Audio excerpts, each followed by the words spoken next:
All right, so welcome. So look, today, this workshop called Prospecting for Opportunities, the idea behind this is we know how difficult prospecting is. We know how difficult when you're prospecting is to overcome the objections you typically hear when you prospect.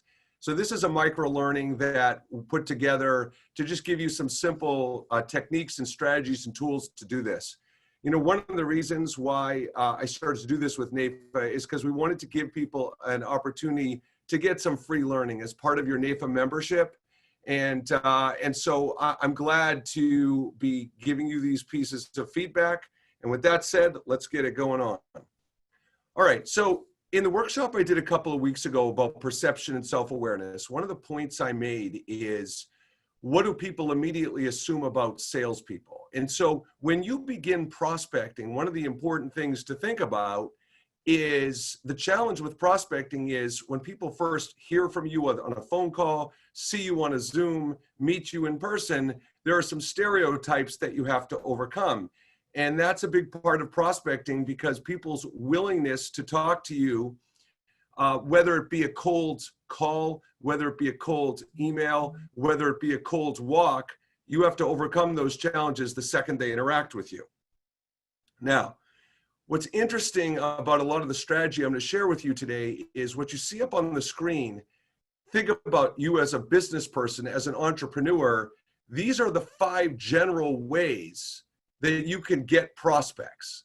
And you'll notice the 5th bullet, cold calling, cold walking, or cold emailing, it's intentionally 5th because most people that I come into contact with would rather do anything besides get to the 5th.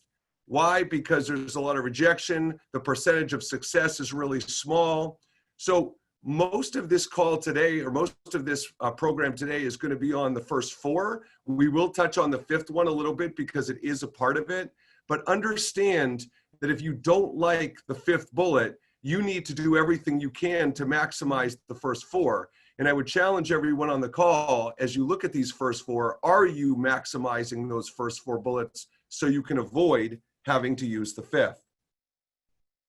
Now, what's really interesting about prospecting is this concept of what I'm going to call reactance. And when I think about prospecting, especially if it's a cold kind of prospect, it would literally be like you walking out on the street, social distancing, of course, you walking out on the street and walking up to a stranger and saying, hey, can you do me a favor? And think about how not only awkward that would be, but think about how crazy the scenario would be for you to literally walk up to a stranger on the street and ask them to do you a favor. It's uncomfortable. You wouldn't do it. But that's essentially what cold prospecting is.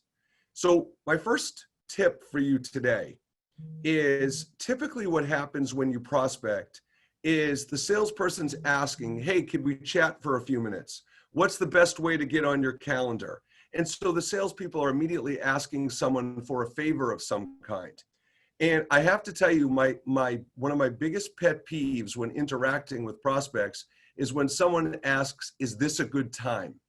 It is such a bad way to start off a call because it's never a good time. Think about yourself. If someone called you as a telemarketer, as a prospector in any kind of way, shape, or form, if you're not expecting the call, you've got 100 other things going on, so it feels like an interruption. So it's asking someone, is this an interruption? Of course it's an interruption. I wasn't expecting to hear from you, and I have too many other things to do. So what I like to do as alternative approaches with prospecting is I like to say something like, hey, timing is probably a little bit off, but would you be against chatting to me about blank?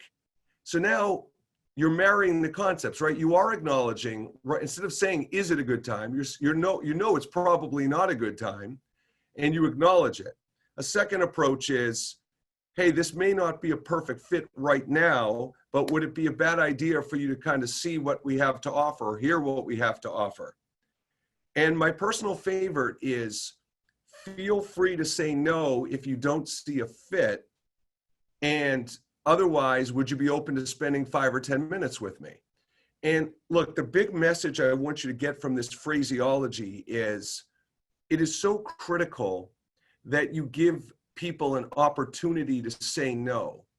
And you can do both. You can give people, you can be assertive and give people an opportunity to say no, but also acknowledge what they're up against, that they're busy, they have a lot of things going on, because ultimately, the whole purpose of prospecting, I think we can all agree, is to get your foot in the door, right? So you want to start a relationship some way, somehow.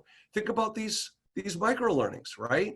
I'm trying to start a relationship with you guys. Many of you who haven't been on a webinar before, you've never heard me train or coach or speak or anything. So this is an opportunity for me to kind of prove myself to you and get in front of you. So this is a form of prospecting, right? Because it's a way to connect with you via networking, but in a different kind of way.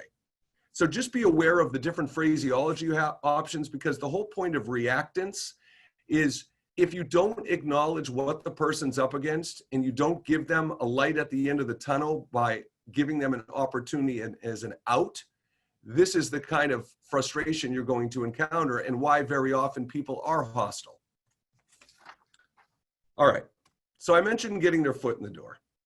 Now, one of the things that we see here is you end up talking with a lot of people. And when I talk about networking, what happens a lot at networking events, or not even at an event, just when you're networking on the phone or you meet someone, is people end up liking each other. They end up maybe taking it to the next step and getting together for coffee or a meal or something like that.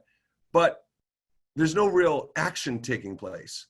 And when you talk about qualifying a prospect, this webinar today is about qualifying a prospect and qualifying a referral partner, because you need to do both.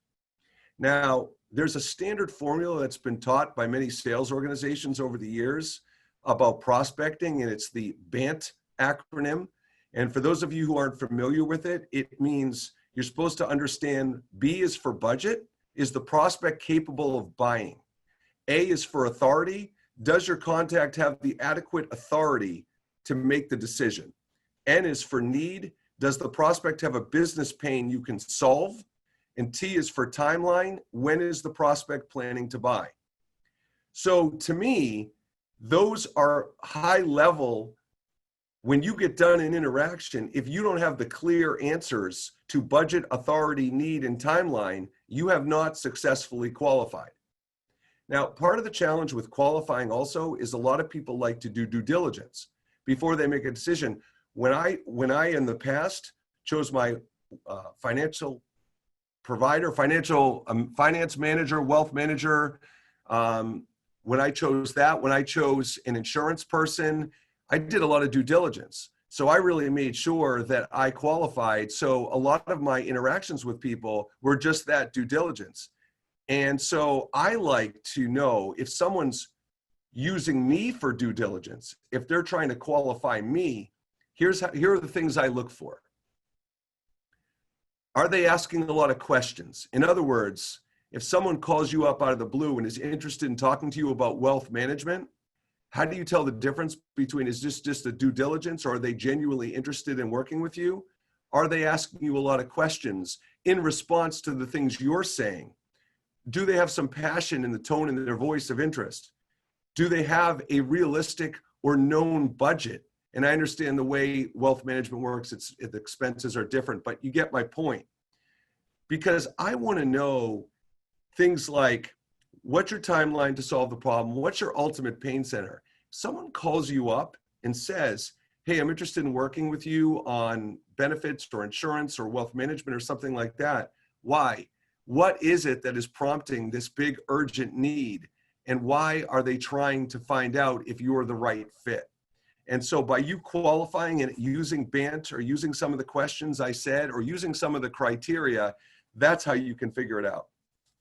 Now, I want to do a quick bit on getting past a gatekeeper and some of the objections that not only you encounter from a gatekeeper, but you may encounter from the contact person or the decision maker yourself. And one of the things I want to talk about as a start is not to sound scripted. And everybody in this call has been a part of an interaction with another human being where they sound scripted. And a perfect example in written communication is when you get an email blast or a newsletter that says, Dear Mark Altman. If it says the person's full name, then you know there's no personalization or customization to it. One of the things you have to think long and hard about is how can you not sound scripted and how can you personalize your communication? There's a lot of talk when I work with organizations about preparation of salespeople. I'll give you a perfect example. I talked to a very powerful CEO the other day who I'm trying to work with their company. And I researched not only their LinkedIn, you guys know to research a LinkedIn and a website, you know that basic, that's just standard 101 stuff. But I actually researched articles that were written about this guy. And I found out that he was an aspiring executive chef and wanted to be, went to culinary school, et cetera, et cetera. So when I started off the call with him, one of the points I did is I started out saying, hey, my God, what a small world. You know, my son's really interested in cooking and I saw you wanted to be an executive chef and my son is interested in cooking. So the point being that getting past a gatekeeper, part of it is, do you have something personal or customized or original to say about the company, about the person you're calling, something that puts the call off on a different foot, doesn't sound scripted, differentiates you from all the other salespeople that interact with that person. Because I have to tell you that if you have an interaction with someone in the first minute or two, it's not what they're used to, that in itself might get your foot in the door. Okay, so here's some examples. Why are you calling? Think about these pushbacks you guys might get. Why are you calling? Here's some things you can say. If you send an email prior to the call, you can say, I'm following up on a meeting request. I'm following up on an email I sent. You could say, I'm following up on a previous correspondence we had. Keep in mind that that correspondence may have been one-sided, but if you're the gatekeeper, okay, and you're hearing something that looks normal and that there's been a communication, you're more likely to be like, okay, I understand. Another one I use is, I'm calling to follow up on an opportunity I had shared with him or her. So you've got 4 things to say, why are you calling? Because if you don't have a good answer, that's often the very first question. If you don't have a good answer, you're done. Another one is, are they expecting your call? And so I'll say things like, I did say I was going to follow up today on the email I sent. So if in the email you write, in your cold email or prospecting email, you write, hey, I'll give you a call next Thursday to follow up on this email, you can then say, yeah, I told him I was going to follow up on the email I sent. Or I'm following up on a communication from earlier this week. So those are effective ways, proven ways that I've used and I've taught other people to use and have heard feedback that they're. And you know what, before I go any further, let's talk about what effective actually even means, because it's a really general and vague word. One of the problems I see when people are trying to improve their communication in sales, whether it's by written or verbal communication, is we're taught to have such low expectations when we make a prospecting effort to engage people. As a matter of fact, marketing people will tell you that, you know, if you send out to 1,000 names, if you get 1 or 2% or even 0.5% in some cases, you've been successful. It sounds so bizarre to me to lower our standards so much. My own father used to say we should all be baseball players and be successful 30% of the time and be famous. And so the point is, don't let yourself get in a trap when you're prospecting that you've lowered your expectations so much that you feel like you're throwing gum at a wall and hoping it sticks. Try different things. See if they work. If you have a system that you're using right now to overcome some of these objections with prospects, how often are you finding they work? And if you try some of the techniques I'm suggesting on this call, how often do they have to work more successfully than what you're doing now for you to believe they're more effective? These are important questions to ask in metrics, because otherwise people tend to be resistant to change and trying new things. So these are just some critical thinking questions for you to digest. A couple other points I want to make is, with a gatekeeper, one of my standard things I've done over the years is I send a thank you note to a gatekeeper. And it says something like this: just wanted to say that I really appreciated the time you took today, as I know how busy you are. Look forward to talking again. And by recognizing the gatekeeper and making him or her feel important and part of the process, you're much more likely to get buy-in from the gatekeeper in future calls. And it's a 2-sentence email, literally takes 10 seconds. So often when I'm talking to a gatekeeper, I'll say, would you mind if I get your contact information as well? And sometimes they'll be like, yeah, okay. They'll be surprised I'm even asking. And then when they get the thank you note, they're very appreciated. Last point I want to make on this is there's a strategy I use called the light at the end of the tunnel strategy. The light at the end of the tunnel strategy is when people are involved in a sales, what they would perceive as a sales conversation, there's some frustration because they think it's going to be long and you're going to take their time and you're going to keep talking. So very often in a sales conversation, I will use time references. Hey, couple more questions. Could I just, if you don't have time right now, can I have 20 seconds and ask you one question? Those time references give people a sense of peace, because if once you tell them that this isn't going to be forever, they will let their guard down and relax a little bit, and maybe we'll give you that a minute or two. And you know, once you get that minute or two, if you are engaging and if you have caught their attention, you know that's when the conversation may go longer. And so that's the idea. And there was an old TV show, I don't know the demographics of everybody on this call, but there was an old TV show, Columbo, for those of you who are familiar with it. And he used to have a technique when he was interviewing suspects that when he finished interviewing a suspect, he would go to walk out the door and then he would turn back and he would say, you know what, one more thing. And the reason why he did that is because he knew that once the suspect thought he was done asking questions, the suspect would have a sigh of relief and let their guard down. And so when he turned and said one more thing, they weren't as ready for that last question and scripted or prepared. And that's why these time references, this light at the end of the tunnel, is really good to give people peace of mind. Okay, the reason why I'm calling. So when you start talking to someone, start paying attention to how many emails you get or phone interactions you get from people prospecting, where the first 2 or 3 sentences of the email are just generic fluff about the company, how you doing, irrelevant stuff. And once you see those first few sentences or hear the first 2 sentences, you can tell a mile away, like, okay, this isn't about me. This is someone prospecting, whatever. Look, think about for a minute, if someone reached out to you in a sales capacity, think about what chance they would have for you to be willing to stay on the phone or talk with them for even like 30 seconds. What would they have to do for you to be open-minded enough to give them even a 30-second shot? And the answer is they would have to get to the point right away. Start your emails, start your interactions. The reason why I'm calling is, the reason why I'm reaching out is, that's what you do. Get right to the point, because if you can't prove the value of why they should stay on the phone or why they should keep talking to you in the first sentence, you're done. So the reason why I'm calling now, for those of you involved in wealth management or financial planning or things like that, I've actually come up because I've worked with a lot of companies in that space and insurance as well.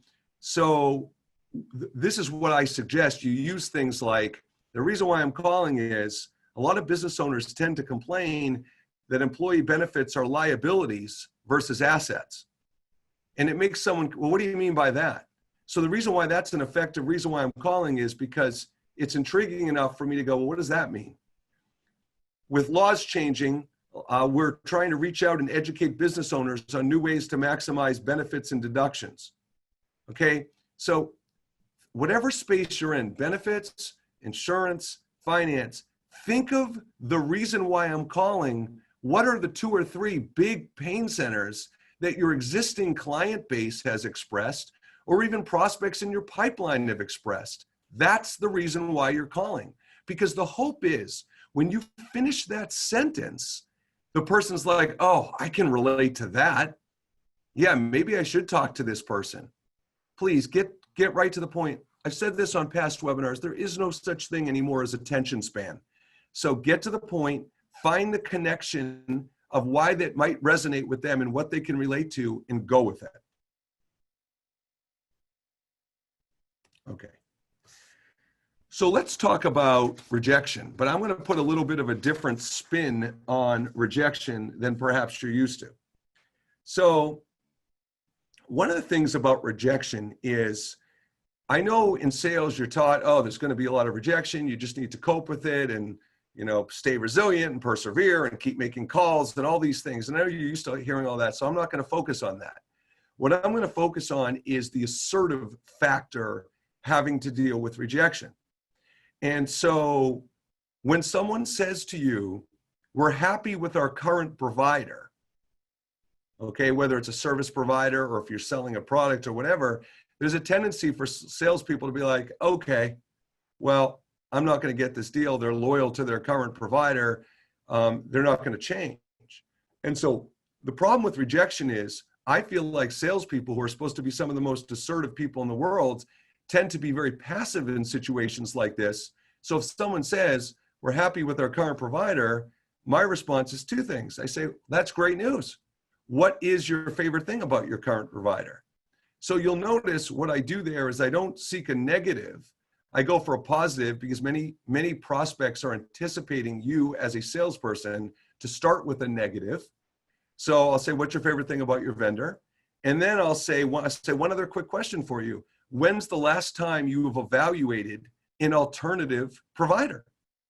And most people, once they like someone, they don't evaluate alternatives, which means they're not really in the know of what you may offer that their current provider doesn't. So the bottom line is, when you get an objection, when you're prospecting, don't be okay with it. Be assertive and identify what additional questions you can ask. Now, we often get, it's not a good time. So back to what I was saying in the beginning of the call, if someone says it's not a good time right now, my response is no problem. 20 seconds, if you don't mind just answering one question, this would be super helpful. So I'll ask my question, and then after they answer my question, I'll say, okay, final question. Are you the right contact person? If you don't know this, are you the right contact person to talk to about this? And if not, could you at least point me in the right direction so I don't have to bother you again? And every time I pick up the phone, I want a win. It's the same mentality I talk about with networking. When you're networking with people, if your mindset is these people are only valuable to me, if they can make an immediate referral, you've lost. Very few people that you meet and like will be able to make an immediate referral. The mindset of networking should be, is this a person, maybe not immediately, but they're swimming in the same stream I am and ultimately could be a good referral source. And the same thing goes with what we're talking about here. When you pick up the phone or when you're prospecting and visiting clients, you better come out with wins. And the wins can be the contact information of the decision maker. There's 100. I'm going to get to that in a minute. But you have to be seeking a win and not accepting rejection and being assertive. One of the things that you get often is people say, you know what, we're all set. We're happy with the way we're doing it right now. In other words, when it's not broken, there's nothing to fix, right? So we've all heard that one. And so I just simply say, when someone says that to me, that's great. And the reason why I asked, because you might be surprised to know that in the space you are working in, technology's changed, service levels have changed, pricing has changed, expectations have changed. Let them know, not just it's time to explore an alternative, let them know why. What's different? If they haven't explored an alternative in 2 years, tell them why it's important to explore. What's your best selling point? What's the most valuable differentiator your company has? Call it out. If you know your competition well enough, you should be able to very much articulate what you do better than the competition, and that's the time to say it. And what I say is, when I get in these conversations about, don't fix it if it's not broken, is I will say, if you could change one thing, I know you love your provider, and that's great. It's great to have a provider you're happy with. But if you could change just one thing about the provider, if you were to switch, what would it be? And that opens up an entire conversation track. Just get them to articulate. Once you get that information with them, you know there's an opening. Okay? So that's that. Okay, so let's talk about, we're going to end today with a couple of final concepts, right? And let's talk about what I call tiered wins. Now, I just got finished saying that every time you have an interaction for prospecting, you should have wins. You don't get any credit for participation. All right. You don't just get to say, I made 50 calls. As a matter of fact, one of the interesting things about sales metrics that I talk to a lot of leadership and sales about is the metric is actually calls in many cases, as opposed to conversations. So when I have salespeople work for me, I don't say you have 50 calls today. You need to have 5 or 10 conversations. That's my metric, because just making a call, you don't get credit for that. In my mind, you don't get credit for it. So hold on. So let's talk about the wins. So here are my wins, and I'm going to send you don't have to write these down. I am going to send you, as a thank you for attending the webinar today, I'm going to send you a resource with this on it, but I want to walk through them with you because they're really important. So the wins. Number 1, tier 1 wins. You've obtained contact information for the gatekeeper. You've identified the decision makers and their correlating contact information. You've learned the challenges you might face when talking to a decision maker. For instance, if you get along well with the gatekeeper, you could say, well, so what, I haven't talked to this person. What do they like? When are they best to get a hold of? Things like that. And they're like, I'll tell you what, whatever you do, don't call them in the morning because they're swamped, or don't call them in the afternoon because they're grumpy. Like, that's an important thing to know. And if you can get that information, that will help you when you get to make that call. Understand the pain centers the company may experience. Ask the gatekeeper, if it was up to you, what would you do differently? What are you unhappy about? Ask, do you mind if I mentioned when I talked to the decision maker that we talked, right? Why is that important? Because when you leave a message, you can say, well, I talked to Mary and she said to give you a call because the gatekeeper gave you permission. And the other thing you can learn on that tier 1 is who their current provider or product use is, okay? So those are tier 1. Now, if you elevate tier 1, so those are the initial ones, right? Tier 2 wins are obviously an appointment was set, but how about this? Client had actually requested an email with specific information from you. Keyword there being specific, not just general information. You have understood the success criteria, why they would change, why they might do business with you. You know who the competitors are that are vying for this opportunity. The gatekeeper will champion your cause and represent you nicely to the decision maker. You've confirmed that the timing is right. You may have talked to the decision maker and had a great conversation. They can't use your service, but they refer you to someone else who can. So there are 8 tier 2 wins and 6 tier 1 wins. So that means when you have an interaction for prospecting, whether it's dealing with a gatekeeper, whether it's a cold call, or whether it's some form of prospecting, there's 14 wins you can have. In other words, 13 behind you got an appointment set. And that's how you have to broaden your mindset. And so, look, final thought for today is this. This is what I want you to think about. I want you to have a reductive mindset. So these are the 3 questions as you get off this call today, I want you to think about. What are 2 things you can immediately implement as a result of this program this morning? Even if it's a new question, even if it's a tiered win, even if it's an objection response that you heard, write down a couple of things that you can immediately use. Number 2, this is so big for salespeople. What can you strip away and how will you save time with as a result of this new approach? Now, when I do in-person training, a lot of people will raise their hand. They'll say, well, if I use these 2 objection responses, like that doesn't really mean I'm just replacing what I used previously. It doesn't really save time. And that's not true because it saves time in your sales cycle. When you start qualifying people earlier and understanding if they're a legitimate prospect for your pipeline and funnel, then you have saved time because you would have normally in the past invested more time because you weren't asking the right questions. You didn't have the right responses, okay? So understand where in your process you can save time by being a better communicator, shortening sales cycles, shortening interactions with people that tend to drag because questions linger and critical thinking and decision-making time linger. And last, what do you need to make it happen? Look, habits don't work where you get off this phone, you're like, oh, I like that, I'm gonna do that. You have to remember, you have to incorporate it into your sales process. Whether it's something you learn from this call, something you learn from other resources that you call on for training and support, you have to find a way to build in your process. Because if you're going to do something new and different than you've done before, you have to develop the habit.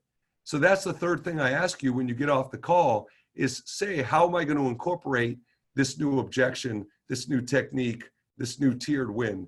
That's the kind of things I'm looking for. And I will say as a final thought before I wrap up, here's why the tiered wins are important. Because prospecting is so overwhelming and daunting. Small business owners, literally, they can excel at every part of business. But if you ask a lot of small business owners, they'll say they hate sales.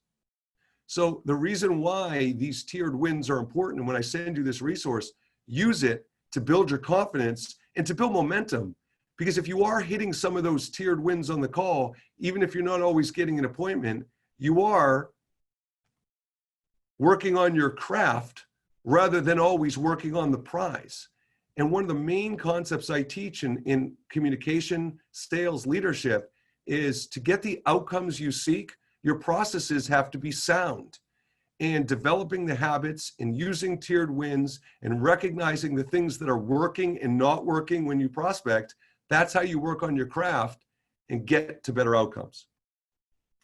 Okay, so last but not least, just to wrap up, here's some of the core competency areas. I do this because I so believe in NAIFA and its members. And I just want to let all of you know that if any of you know companies that need speakers, that need trainers in sales or leadership or change management, keep me in mind, send me an email. I would so appreciate it. I do actually do a revenue share for anybody that makes a referral and I get the business. Thank you to NAIFA, Connecticut, Massachusetts, and Rhode Island for working with me as a partner on this. It's been great. And last but not least, if you like what you heard, if you can share posts on social media or comment on my posts, that would be outstanding. Otherwise, this is how you can reach me. And I will send you this slide deck in addition to the other resource I told you I would send you, so you'll have all this information in an email. And otherwise, thank you all very much for your time. I really appreciate it, and I'm glad you could join this morning.